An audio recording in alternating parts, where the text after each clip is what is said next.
एक आदमी ने एक हाथ से लीवर खींचा और घूमते हुए गियर तुरंत रुक गए। लेकिन इस समय दूर ऊंचाई पर केबल कार में अभी भी कुछ लोग बैठे थे। अचानक बिजली चले जाने से वे 3 लोग पहले तो इसे एक छोटी सी खराबी समझ बैठे, लेकिन जब एक एक करके लाइट्स बुझने लगीं, तो उनके चेहरों पर की चिंता की लकीरें नजर आने लगीं। जब चारों ओर की रोशनी एकदम गायब हो गई, तब उन्हें एहसास हुआ कि ये कोई साधारण तकनीकी खराबी नहीं है।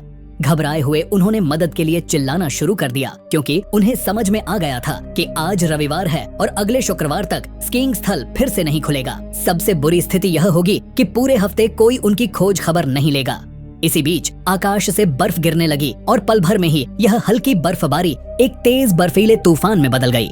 बर्फ के छोटे छोटे टुकड़े सुइयों की तरह उनकी नग्न त्वचा पर चुभने लगे। मगर इस आपदा के बीच एक छोटी सी आशा की किरण जगी, जब पास के आदमी ने देखा कि थोड़ी दूरी पर जमीन पर एक स्नो प्लॉव दिखाई दे रहा है। मदद की उम्मीद में वे पूरी ताकत से चिल्लाने लगे और उनके चेहरे पर खुशी के भाव आने लगे। लेकिन बर्फीले तूफान के कारण भले ही उन्होंने जोर जोर से आवाज लगाई, जमीन पर काम करने वाले लोगों ने उनकी कोई प्रतिक्रिया नहीं दी। इसी बीच मौसम की खराबी को देखते हुए ड्राइवर को वापस लौटने का सिग्नल मिला और उसकी सुरक्षा को ध्यान में रखते हुए उसके वरिष्ठ उसे तुरंत नीचे आने के लिए बार बार कहने लगे। नतीजतन काम करने वाला व्यक्ति धीरे धीरे स्नो प्लॉव को पीछे ले गया। यह देखकर कि स्थिति अचानक बिगड़ रही है, केवल कार में बैठे तीनों अब और सहन नहीं कर सके। इस संघर्ष में उनके पैरों से स्की बूट्स अनजाने में नीचे गिर गए। इस हल्की सी आवाज को सुनकर ड्राइवर सतर्क हो गया, लेकिन 2 सेकंड बाद उसने सोचा कि यह बर्फीले तूफान के कारण पेड़ की शाखा टूटने की आवाज है, और फिर से उसने पीछे देखना शुरू कर दिया।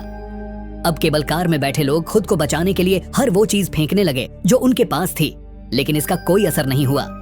वे बस देखते रहे कि उम्मीद उनके सामने से धीरे धीरे गायब हो रही है। सिर्फ 1 मिनट के भीतर उन्होंने अपने जीवन का सबसे बड़ा उतार चढ़ाव देखा। जल्द ही बिना किसी चेतावनी के बर्फीला तूफान अचानक रुक गया, लेकिन इसके बाद तापमान पहले से भी बहुत ज्यादा गिर गया। तीनों एक साथ सिमटकर एक दूसरे की गर्मी से ठंड से लड़ने की कोशिश करने लगे, लेकिन उनमें से एक आदमी को पता था कि यह केवल अस्थायी राहत है। उसे समझ में आ गया कि स्थिति कितनी गंभीर है। तीनों ने न केवल समय का अंदाजा खो दिया था, बल्कि मौजूदा तापमान के अनुसार वे ज्यादा देर तक नहीं टिक पाएंगे और बर्फ के पुतले में तब्दील हो जाएंगे। इसलिए उसने एक जानलेवा निर्णय लिया, केबल कार से नीचे कूदकर अपनी जान बचाने का। जमीन से करीब 20 मीटर की दूरी को देखते हुए आदमी जानता था कि भले ही वह किसी तरह नीचे उतरकर मदद के लिए जाने में सफल हो जाए, लेकिन उसके जीवन का बाकी हिस्सा व्हील चेयर पर ही गुजरेगा। लेकिन इस समय उसके पास कोई और विकल्प नहीं था और उसने अपनी किस्मत आजमाने का फैसला किया। यदि आप इसका अगला पार्ट देखना चाहते हैं तो कृपया लाइक करें और चैनल को सब्सक्राइब करना न भूलें, ताकि आपको तुरंत नोटिफिकेशन मिल सके।